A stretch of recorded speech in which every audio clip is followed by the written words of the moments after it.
This is Boxing Tickets NI in association with SB Sports and Chaco. We're delighted to be joined by the main man of Conlan Boxing once again, Jamie Conlan. How are you, mate? Oh, good morning, how's things? The last time I seen you online, you were on with Shane Todd, with Paddy McCrory. You were getting quite a grilling, Jamie. Have you recovered from it? Sound dead on, it's all fun games. It was, I guess, it's a good place to start, I guess, is anything. Obviously, Paddy's success in Germany, you said to me in the build-up, you wish you had 10 Paddy McCrorys. That's something that even makes more sense now that Paddy's now the IBO champion. Aye, it was a fantastic week. A great atmosphere, a great feeling within the team all week.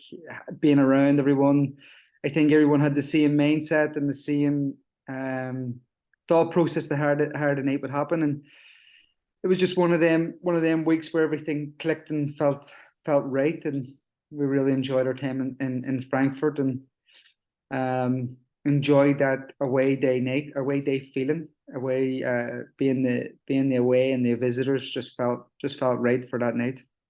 And does it for Paddy now? I guess does it sort of take him away from that, that high risk, low reward? Obviously, it now takes Paddy away from that sort of bracket, and the fact that he's got an IBO belt. Yes, it's not a genuine sort of one of the four main world titles, but it now gives a bit more substance into people accepting fights with him. It makes a credible name when someone is looking at opponents. It brings more opportunities to the doorstep here in Belfast, but also for further afield, as now people want something that Paddy has. It's fantastic. It's a real door opener for him. And I think if he gets through the job very clean, which I expect he will in December, we're expecting a big night here in Belfast, St. Paddy's Day. So that's the plan for sort of after December then. So Paddy's Day in Belfast, it'll be a carnival sort of. You can nearly make it a whole weekend sort of thing. You could have boxing on every day, and people will be at it. That'd be brilliant. But St. Paddy's Day, the actual day, it's Friday. Friday this year falls on a Friday this year, and I think that's the day we're going to go. But let's get December out of the way, and that's the target then for the lads. That's kind of what we're planning towards, and we're doing Paddy's high in mind to kind of make a defense of that IBO world title. And obviously on the card, it's 8 days away. I guess there's been a lot of headaches probably with this card. Obviously, you had a lot more domestic fights sort of on the table, and unfortunately, as boxing goes, sometimes injuries happen. We lost a couple of domestic fights. Has it been tough trying to make this card fall into place for December? It's always tough. I had a coffee today on Mark Dunlap, and we aired our woes and we vented to each other regarding how hard it is to do boxing, and it's been tough, but it's the two fights I was really looking forward. I like to try and put as much all Irish fights on as possible and give everyone an opportunity. We looked to do a few more that didn't happen, which I thought would have been really good fights. Cian Lewis and Rudy Farrell was one I was trying to do a mark, and there was one or two others with Sean McComb and Lee Reeves. So they didn't come off, and I kind of was disappointed. But the fights that we did have at that moment in time, Ferguson, Graham, and Joe Fitz and Martin Quinn and all them guys, they would have been good fights, but it just fell through, and we had to make do what we got. Trying to keep the card as competitive as possible, give everyone an opportunity to build their careers, to grow their careers, but also to fight at home and to do it in the right way on the big stage. I guess it's like anything that say, fights will fall through the wayside. I know from sort of talk at heard that sort of you were looking potentially at Sean fighting not only Lee Reeves, but also were made to Ray Millett as well. Ray's obviously got back in the ring and has had a win, and it looks like he wants obviously another match from out, and I think obviously he's been calling out Campbell Hatton. Is that a fight you maybe try and resurface again now? Ray's back to winning ways for Sean maybe in 2023?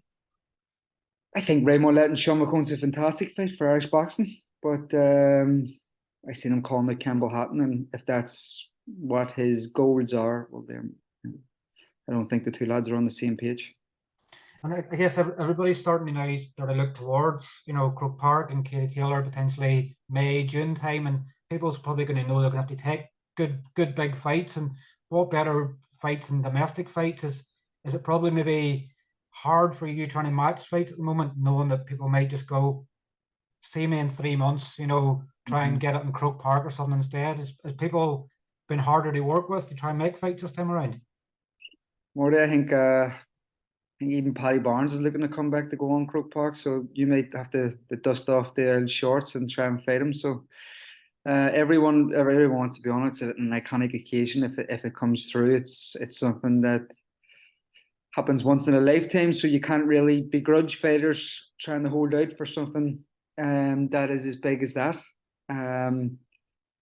So yeah, it's something that's been a carrot that's been dangled to a lot of fighters now. If you want to fight on Croke Park, it'll have to be a good domestic tussle.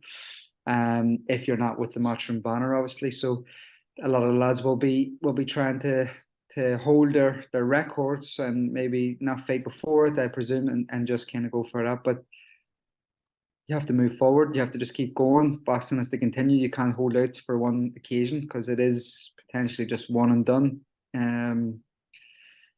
But I get it. And I guess for Irish fans, probably more particular, I guess COVID sort of played a good factor for people wanting to see more of Michael Conlan. Obviously, second time around, straight away back in the SSE again, with no boxing in the SSE for what, since Michael was last there in 2018. So now you have two back-to-back fights. I felt strange going to the SSE in August going, whereas this place, it feels like somewhere it's been newly built. But they get boxing back again in Belfast in December.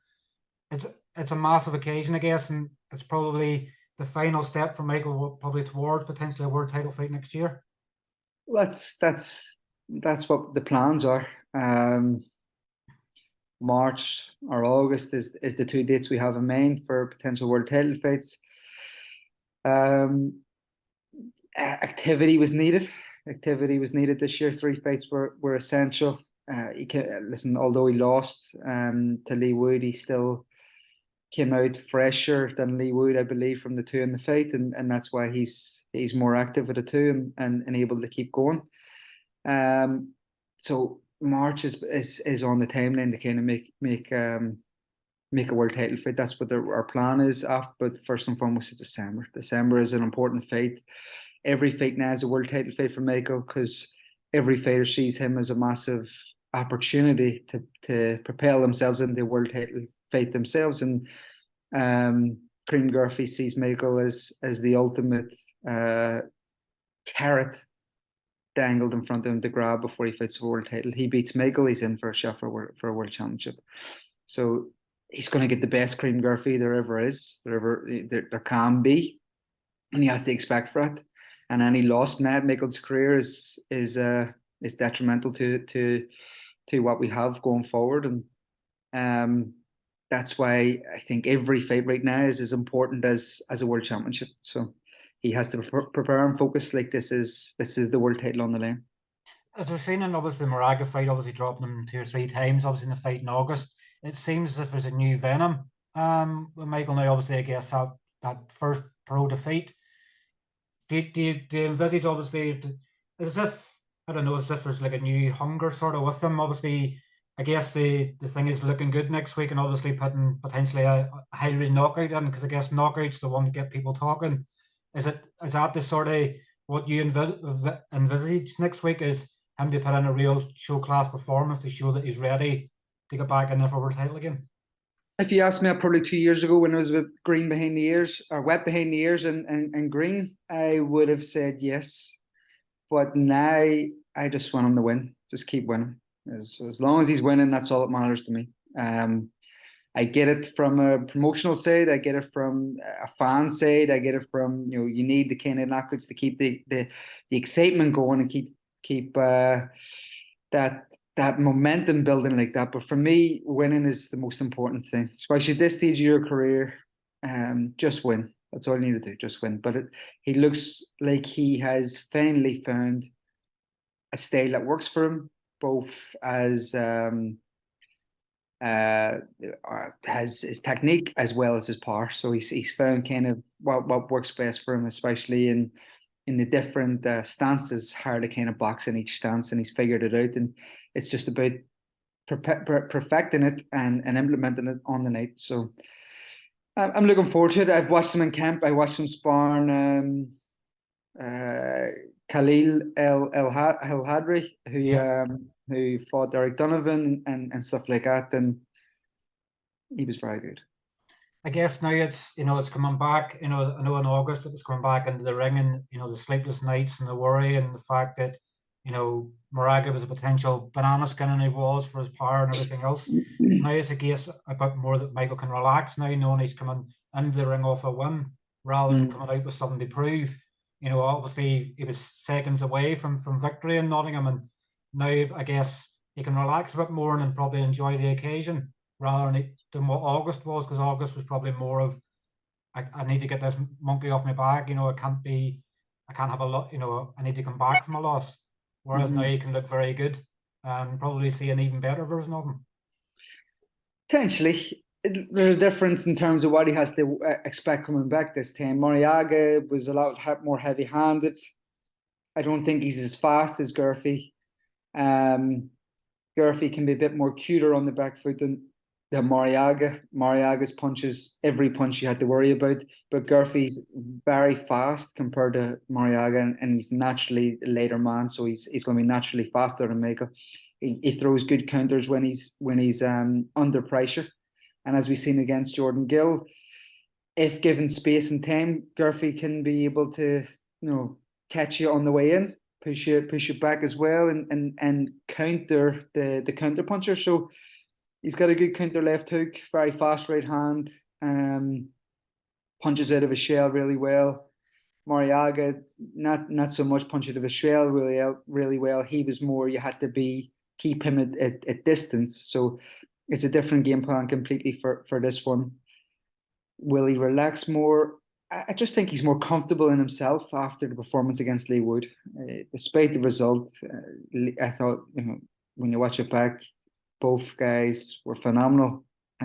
Lee showed unbelievable courage and resolve and restoration to come back and pull off a knockout in the last round. You can't take that away from him. I can never take that away from me, for all credit to him. But he was outboxed, outfought, outmaneuvered for every other round up to that point. So it's they both for credit to themselves and what they're achieved, and look forward to see what they going forward. For you now, I guess probably more is it forgetting obviously the Lee Wood sort of situation. I guess they seem like they're not intent on having the fight again. It may potentially be one for Croke Park next year. Depends on what happens. But do you sort of put that to bed now? Is Michael or is it still always trying to avenge the loss? I think it'll always be her. It'll always be her, and I think if I'm in their situation, I don't want to fight Michael ASAP, but the fight will always be there, if that makes sense. They will see it as always being or with or without a world title. So if they lose a world championship, it's a big money fight to run back. And obviously the ego involved, it will make Michael probably want to right them wrongs also. But we just gotta focus on Michael Conlan's career, not focus on Lee Wood's career. That's the long and short of it. Looking probably at your probably like your twin, I would say, obviously on the card, obviously Tyrone McKenna, obviously back in action. I was as good looking as Tyrone McKenna. I wish I was as good looking as him. Yeah, I done an interview with him last week or 2 weeks ago, and he's now admitting he's grown up. He's stopped spending silly money. He's been able to buy a house obviously this year and things like that as well. I guess sometimes obviously me and you's a bit older than Tyrone, but he's grown up and he's into his 30s now, and speak for yourself, Morty. Speak for yourself. Here, well, you're the one who told me not to give away your age when it was your birthday. I'm happy at 40. But obviously for Tyrone, he's in a really dangerous fight next week. I obviously watched Liam Taylor fight Chris Jenkins in this day 3 years. Thursday past 3 years ago, obviously he fought on the same card as Anto Takachi and dropped Chris Jenkins early, and it was stopped with a cut in round 3. Mm-hmm. Obviously, you've seen Taylor up close as well. I think Lewis Crocker headline behind closed doors. Lewis Crocker against Louis Green, and Liam Taylor fought Darren Tetley. And that was a war as well. Like, it's Tyrone just doesn't want an easy fight. You know, you could probably give him easier fights for next Saturday. And I know he sort of said he wanted bigger. I guess everybody wants the bigger names, Yeah. but Liam Taylor wasn't the first choice he wanted. But Liam Taylor's a very live dog next week. Very much so. Um, Going off the last two performances, I probably placed Liam Taylor as a favourite in the bookies betting. As you said about his fight with Chris Jenkins, and Tyrone made hard work with Chris Jenkins. Martin Harkin was seen as a potential opponent for Crocker at one stage, so I watched a fair bit of him. I always thought he was very strong and hard, and Liam Taylor got rid of him in quick fashion. So they're improving. He'll have confidence coming in from winning his first title, getting that monkey off his back, really satisfying that was needed. He's beat some good fighters from Darren Tetley, and Jenkins and Harkin. He's been in with probably not probably, a bigger puncher than Tyrone and David Avanesian. So he's coming to this full of confidence. He's bringing a full team across. They're all coming over. The gym they have there is a great, closely knit gym. So they'll all kind of be quietly confident coming to Belfast. They're coming to Belfast early in the week as well to prepare properly, and they're coming here to win. It's a really tough fight for Tyrone in terms of he wants bigger fights, he wants bigger names. He's been in with Regis Prograis, so every fight after Regis Prograis is a real step down, and you're trying to convince him that these kind of fights are still tough. He doesn't probably see them as tough as what he's looking for in his head. He's looking for your Arnold Barbosas and fighters like that, and he wanted Florian Marcoux, and we were talking about Florian Marcoux here in December until he got injured. A few fights like that is what he was looking. Big name, big profile. Liam doesn't have the same profile, but he's still as good as competitor as what Marcoux etc. is. So it's going to be a fair fight. I think both guys can box. Tyrone is a 6'2" southpaw, but Liam Taylor is also around 6 foot, and he keeps he can box, but he gets in tight. He keeps a really tight guard and tries to go to the body and mix it up and fight small, same as Tyrone. So they tuck up well and they trade. I think it's a fantastic fair fight. I think it's a fight that can really ignite if both of them just lose their whole game plan and go at it. But I do believe both guys have been told to box the instructions, and both have been training to instructions, because they both know to win the fight, they don't need to fight it, they need to box it. I guess Tyrone wants a war regardless, and he was telling me as well. Obviously, Pete Taylor. Obviously, it's on the road to recovery from his freak accident. He'll be sort of sitting as close to the ring as possible, and you know that they play mind games with Tyrone to sort of get them to follow the plan. Yeah. If you don't follow the plan, you'll end up in a wheelchair beside bloody Pete Taylor. Get your legs done. So no, he's got a tough night ahead of him. I think he knows he's got a tough night ahead of him because of the way he trained. The way he trained on this one was the best I've seen him in a while in Harry's training. Probably overdoing it at one stage, and they had to tell him to take it off, ease it back. So he's been sparring fantastic, looking great, and he has some fantastic sparring partners, the best in Ireland, I believe, in terms of Sean McColeman, Gary Cully to prepare him. And then he's working with Paul Ryan and Paddy Donovan, and there's a good few coming down to spar him, and he's really getting some fantastic work in there, and he's going to have his night cut out for him. But the hard work's been done in the gym, and that's kind of all you can ask for from a fighter. The fight I'm probably most looking forward to on the card, and obviously for people that have seen both fighters, they both are all action. Everything else, Graham McCormick and Fergus Quinn. That's I don't know if it'll go the distance, but it's going to be a fight that whilst it's going, it's going to be all action. It'll be probably if anything, when people know that fight's going to be on, everybody will want to be on their seats. I think so. I think so, and it's going to be high up the card as well.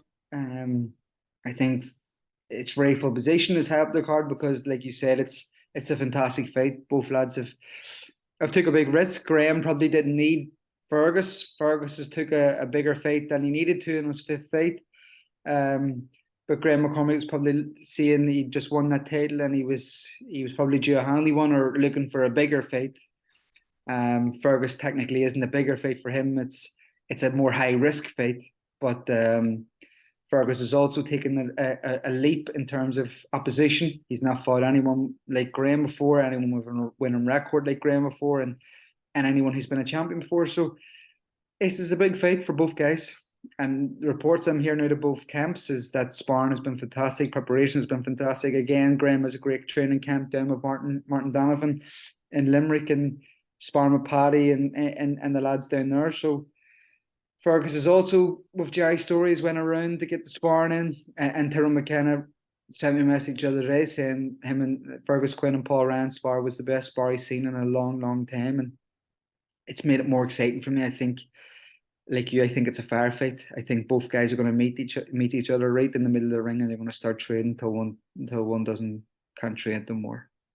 With you being a warrior type as well, and obviously you love the war and everything else, when you meet someone else that likes to have a war, it can go one of two ways. It could be like for an example, a Gary Cully and a Joe Fitzpatrick, where it's over in a minute, or in a fight like that, I guess the crowd's going to be massive for that. The atmosphere is going to help build that fight even more. It's probably going to have nearly every fighter sort of in the arena, sort of watching if they're preparing for fights. What is it, obviously, just when two fighters like that come together that just is going to bring the best out of each of them? It's what they want. They don't want someone who's going to move away from each other or move away from them. You are getting exactly what you've been wanting the whole time. Someone to make you plant your feet and trade punches. And so both of them are exactly what the other one wants. So they'll see confidence in their preparation and confidence in the fight because it's exactly going to work to what they're working on. They're going to fall into their traps, but they're both the exact same. It's just about who, I think it'll come down to who's tougher, who's not going to break first, and that could be anyone. When a fight like this happens, an experience could take over. Fergus or youth could take over. For Graham. Graham has experience on his side, and Fergus is very inexperienced. But youth and I think power potentially lies with Fergus, and that could be the deciding factor.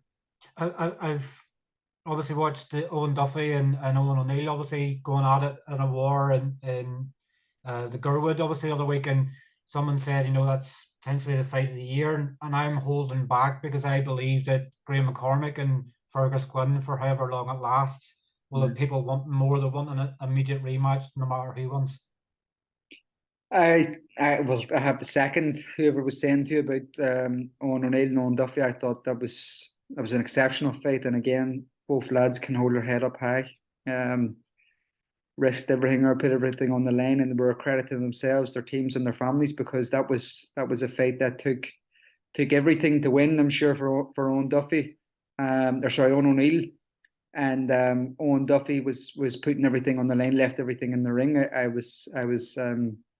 was in awe at both of them putting it all on the line like that. It took a lot out of them.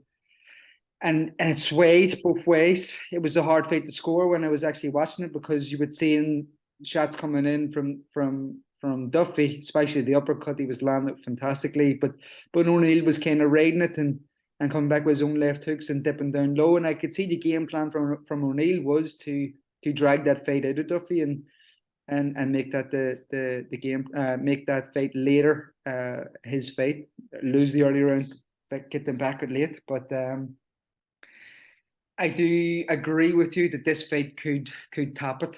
But I just think with this fight, I think it's gonna, both lads are the other lads' kryptonite. Someone's gonna find an opening pretty quickly, and I think it's a blink if you miss it. Definitely, it's definitely one I'm entertained with, I guess. Sean McComb, is there an opponent locked in for Sean now? That obviously the disappointment of not getting a domestic dust-up is, have you got an opponent locked in for Sean? WBO European title for Sean against the unbeaten 21-0 Slovakian, Zolt. Ostan, I think his name is. Both beat Ramiro Blanco last time out, and again Ramiro Blanco is a tough opponent to get past. So yeah, he's come forward, aggressive, orthodox, and southpaw. He's going to be proved a bit tricky. And again, when you're fighting Sean McComb, they're going to look at the Gavin Gwynn fight, and this is what these guys have done. They see that this is the opportunity to beat Sean, is to come at him and break him down. I'm expecting a standout performance of Sean McComb. I think this is the night that makes Sean McComb into a headline act going forward. The night that he's been craving for, his first belt opportunity. Second belt opportunity, and potentially his first belt to bring home. But I really do believe this fight this could be maybe the show stealer for Sean McComb. This is his night in front of the big audiences, the opportunity to shine. Where fighters coming through, you always like to see some fighter coming through on a big undercard. The likes of when I was fighting, myself and Conrad and Mark McCulloch were getting opportunities to come through on Carl Frampton undercards and then fight and headline fights after that. And I think this is Sean's night to do so. To step a wee bit out of the shadows of everyone else, of Paulie, of Ando, of Mick, and all these kind of all the other guys in the city, and now put his name up there for big nights. The right kind of opponent in terms of an unbeaten guy. Who doesn't know how to lose, who's coming to win, who's ready to fight, had a fight already scheduled for the same night and it fell through. So we done a deal pretty quickly and have it locked in. So very excited for the fight. I think it's got all the ingredients in terms of testing Sean, and if Sean really is the 2.0 version of himself, he'll come through with flying colours. But if he isn't, he could get found out here. And I guess the crowd's going to be important for that as well. Maybe a special moment for Sean as well. Obviously, bringing a belt home for his double act. Obviously, his son in the house. That'll get spur Sean even more on now, knowing that they bring a belt home for his wee lad. That'll make everything for him. It's the same things you do boxing for. It's for memories and for family to get involved with it as well. Well, I think Sean had a real kick of realization after Gavin Gwynn, if you really want to do this or not. If he did not want to do this anymore, he would have had an easy out after that to walk away. But the drive and determination to relocate his training to Dublin, drive up and down every day, young family there to keep everyone happy, a young business only starting out at that time, to keep running. It's probably took a lot of soul searching for him to make the decisions of what he's had to do. So he's fully committed to it. And from what I hear in the gym, exceptional. Back to what I believed at the very, very start of his career, that this guy could go all the way and really achieve things that, his skill set and what he brings to the table matches. Going on to 3, obviously late editions. Obviously, I guess when the fights pulled off, you were sort of going. People were then starting to go, "Is this card going to go ahead?" We're down to 8 or 9 fights. You obviously added Paul Ryan, Lewis Crocker finally came back out, obviously after 13 months, and the magnificent Conor Quinn. I know you're a big fan of Conor, but what 3 great understudies to bring in when fights fell from the wayside. Yeah, listen, we've been speaking to all 3 teams prior to the fights falling through. And it's just the way it happened, that they fell through at a time where the lads were all ready and enough time to prepare and we could get opponents sorted. But yeah, starting with Paul Ryan, again, Tyrone sings his praises all the time to me, and I've watched his first 2 fights. I'd seen 2 of his first fights and was very impressed. I think in the Ulster Hall, we had him on the Ulster Hall, and he was very, very good. So getting him back out, he's fighting an undefeated Czech fighter, 2-0. So we're looking forward to seeing that. It's a good test. It's exactly what him and his team wanted. They didn't really want a knockover job. They wanted what we were looking for everyone is to take a test to progress your career and give yourself a better opportunity.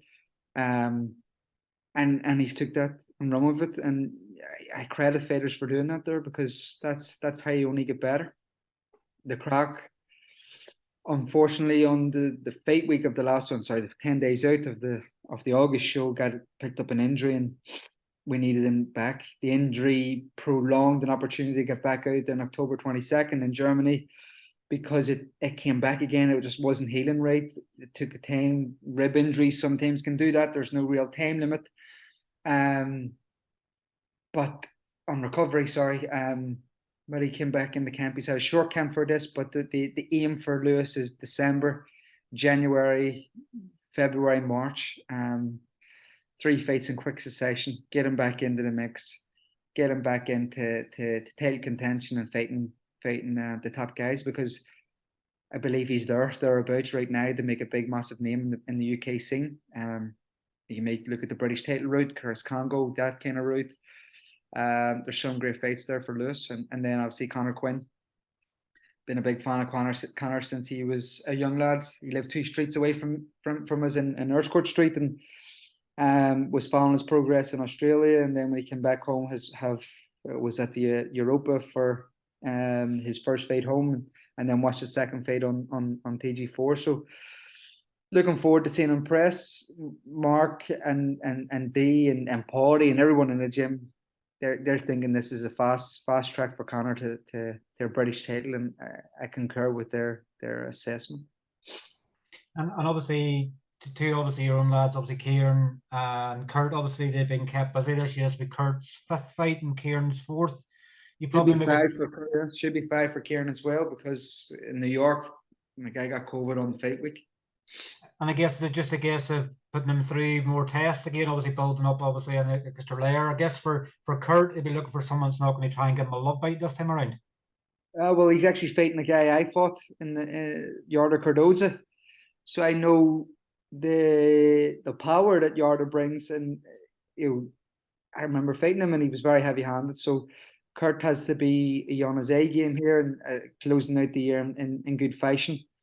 Kieran, he impresses me every time he steps in the ring. I'm very excited to see the next stage. I think we move both guys to 8 rounds starting next year and start to progress them nicely along that route. And this will probably definitely be Kurt's last 6 rounder, and maybe we do one more with Kieran, and then we bring him in the 8 as well. So tests every fight has to be a step in the right direction. Looking at a different opponent, different style, a different question to be answered. Last time out, Kieran fought a bloody middleweight, was too heavy, and he was under a lot of pressure there in the ring and on the night with size and weight disadvantage. So you were looking at someone who's going to be a bit later, faster, and hopefully be able to prove some tests and tricks there. And Yarder hits a bit heavy-handed. It can be awkward. We'll come in and fight Kurt, and that's exactly what's needed. And last but not least, obviously, I guess we have 2 more, obviously, Paddy Donovan and Mark McKeown. Obviously rounding off the card. Obviously, Mark's Scottish, featherweight, 8-0. Is it obviously, was there an idea there of potentially matching him up with an Irish fighter that maybe just didn't happen, or where did the Mark? Initially we reached it regarding Rudy Farrell and Mark. If Rudy would have got a win, it would have been a defense of the Celtic title, and that was kind of the plan. And yeah, bringing Mark across. He was down sparring with Michael and Kurt and stuff like that. Big Scottish contingent coming over from Coatbridge. Very, very good fighter. Could be a potential opponent for Colin Murphy. Kurt Walker. There's a lot of Irish featherweights there that would have interest with Mark, but I think he's at a final eliminator recall there for British title. So he's looking to get out in action and against a very, very, very tough journeyman. As you know yourself, he comes to win. He comes to fight, as he done there recently with Frank Arnold, with a big knockout win. So yeah, looking forward to seeing Mark out. Good kid, very heavy hand, strong featherweight, and Paddy Donovan getting out again in an 8-rounder. We've yet to confirm an opponent with Paddy, but we had one done there with Winston Campos, which would have been a fantastic opponent to have fought Josh Taylor and Josh Kelly, but unfortunately got injured in sparring last week, and we've had to now look for a new opponent. And Paddy, obviously, it seems there's a bit between the teeth that the problem is being, I guess, and I've sort of said this to you as well before, with the youth titles, sometimes it's harder to make because there's obviously the board and everything else with certain restrictions on fighters. I guess for Paddy, sort of that ticking time bomb to then go, do you then get past them youth titles where you then have to look at maybe European titles or things like that? Is Paddy sort of, I know Paddy's a line more to top rank, but is it more for Paddy now and probably maybe forgetting the youth title or and looking further on with his talents? Well, that'll be top ranking Andy Lee's decision to move them on. But I I think if I was in Paddy's shoes, I wouldn't really be worrying about youth titles or anything like that because talent is there to do big things. And yes, youth titles and all them kind of things, all them minor trinkets are nice, but ultimately, you should have bigger goals, and I think he does, and he has his eyes set on big prizes, world titles in the line. So it's just about young kid, young guy coming through, looking a belt. I think everyone wants a belt, and you can't really condone that there. So they're entitled to think like that, and they want the everyone wants a wee belt here and there for a wee bit of reward to their hard work, but them days will come. And then obviously in regards to TV, obviously is there still discussions ongoing in regards to Fight TV for TV, Fight TV in the UK, UK and Ireland will be Fight TV. Fight TV? And obviously in regards to Fight Week, obviously coming up now, I guess with it being the winter months, it's probably not going to be, I'd say, a public workout this time around. We probably give it a miss, maybe a media workout, but yeah, we'll press conference on Thursday at lunchtime and Friday the weigh-in. We're two mains whether to do a later weigh-in or not. At this stage, we're just waiting to hear back from the hotels and stuff. So yeah, Fight Week will be Thursday, kicking off on Thursday with a press conference of everyone involved. So get down to Europa. And obviously finally then obviously in tickets, I guess some people obviously looked last week when they seen tickets on sale on Black Friday and thinking the show may have been struggling.